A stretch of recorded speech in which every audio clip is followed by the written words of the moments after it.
Hello student, physics bye Kapil sir YouTube channel में आप लोगों का स्वागत है।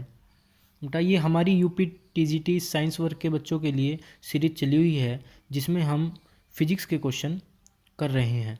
बेटा जिसने इससे पहली वीडियो जो मैंने डाली हैं वो अभी तक नहीं देखी तो बेटा आप लोगों से रिक्वेस्ट है कि पहले वो वीडियो जाके देखें, क्योंकि बेटा जितने भी मैं आपको क्वेश्चन करा रहा हूँ वो आपके पेपर और पॉइंट ऑफ व्यू से बेटा बहुत इंपॉर्टेंट है। तो इस सीरीज में हमारा क्वेश्चन नंबर 62 है, भूमि के ऊपरी भाग में गहराई बढ़ने के साथ साथ ताप में क्रमिक परिवृद्धि की दर लगभग कितने प्रति किलोमीटर होती है। तो बेटा जैसे हमारे मतलब भूमि की अपनी ज़मीन की गहराई में जाते हैं तो उसमें कितने प्रति किलोमीटर किलोमीटर जाने के बाद आप में बेटा टेम्परेचर में चेंज मिलता है। तो ऑप्शन नंबर ए है 15 डिग्री सेल्सियस का चेंज मिलेगा, ऑप्शन नंबर बी है 20 degree Celsius, option number C है 35 degree Celsius, option number D है 30 डिग्री सेल्सियस। तो बेटा जो इसका आपका आंसर होगा वो आपका आंसर होगा ऑप्शन नंबर डी। तो बेटा जैसे ही आप भूमि की गहराई में जाते हैं तो आपको प्रति किलोमीटर बेटा 30 डिग्री सेल्सियस का टेम्परेचर में चेंज देखने को मिलता है। क्वेश्चन नंबर 63 है, खाना पकाने के बर्तनों के नीचे का बाहरी हिस्सा काला क्यों छोड़ा जाता है। तो ऑप्शन नंबर ए है काली सतह उष्मा का सुचालक होती है, ऑप्शन नंबर बी काली सतह उष्मा का कुचालक होती है, option number C option number A व बी दोनों, या ऑप्शन नंबर डी है काली सतह उष्मा की अच्छी अवशोषक होती है। तो बेटा जो हमारे खाना बनाने वाले बर्तन हैं जो आपके घर पे भी होंगे उसमें बेटा आप देखोगे तो जो उनके नीचे की तली होती है बेटा वो काली होती है। तो वो क्यों? क्योंकि काली सतह उष्मा की अच्छी अवशोषक होती है।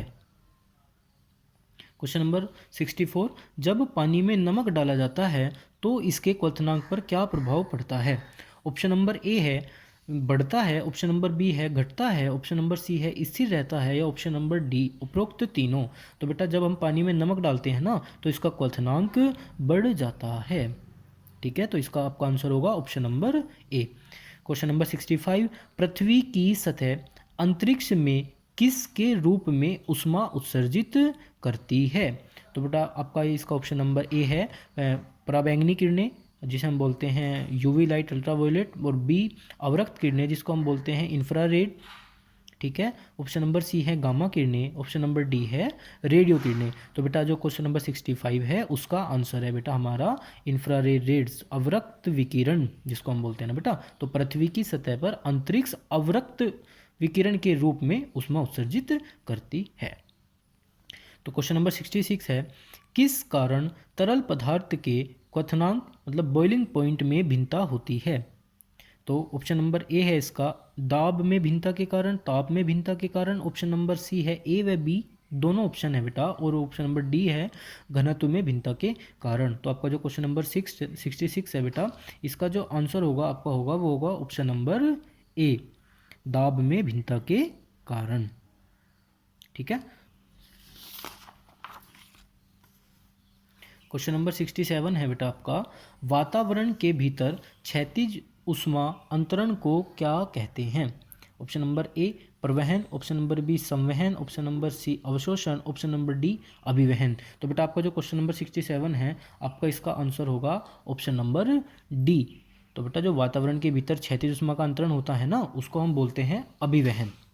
ठीक है, तो आपका ऑप्शन नंबर डी।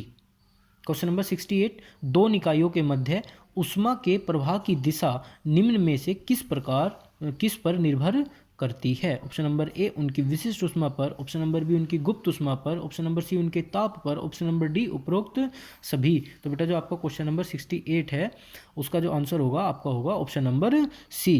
तो बेटा जो दो निकाय हैं उनके ऊष्मा की प्रवाह की जो दिशा है ना बेटा वो उनके ताप पर निर्भर करती है। 69, जब गर्म वायु ऊपर की ओर उठती है तो उस स्थान के आसपास के क्षेत्र की ठंडी वायु उस स्थान को घेर लेती है जिससे वायु में स्थापित हो जाता है बेटा क्या। ऑप्शन नंबर ए है चालन धाराएं, ऑप्शन नंबर बी है संवहन धाराएं, ऑप्शन नंबर सी है दोनों ए व बी, ऑप्शन नंबर डी है इनमें से कोई नहीं। तो बेटा आपका क्वेश्चन नंबर 69 का जो आंसर होगा वो होगा संवहन धाराएं। ठीक है, ये मोस्ट इंपोर्टेंट क्वेश्चन है बेटा आपका यूपीटीजीटी के लिए। क्वेश्चन नंबर 70 है आपका, ताजे पानी का हिमांक बिंदु होता है बेटा, ये मोस्ट इंपोर्टेंट क्वेश्चन ठीक है। तो ताज़े पानी का हिमांक जो बिंदु होता है वो 3 डिग्री सेल्सियस होता है, option number B 1 degree Celsius होता है, option number C 0 degree Celsius होता है, option number D 5 degree Celsius होता है। तो बेटा जो ताज़ा पानी हमारा होता है ना, जो नॉर्मल वाटर जो हमारा सबमर्सिबल या नलकूप से निकलता है, उसका जो हिमांक बिंदु होता है बेटा वो होता है 0 डिग्री सेल्सियस। ठीक है। क्वेश्चन नंबर 71 है, निम्नलिखित द्रवों में से कौन सा द्रव वाष्पन अधिक तीव्रता से होता है? तो मिट्टी के तेल में बेटा, पानी में, ऑप्शन नंबर सी ए व बी दोनों ऑप्शन में, ऑप्शन नंबर डी एल्कोहल में। तो बेटा जो आपका ये वाष्पन अधिक तीव्रता से होगा वो होगा बेटा एल्कोहल में। तो आज की वीडियो में बेटा इतना ही, बाकी क्वेश्चन के साथ मिलेंगे हम आपके लिए अगली वीडियो में। Thank you.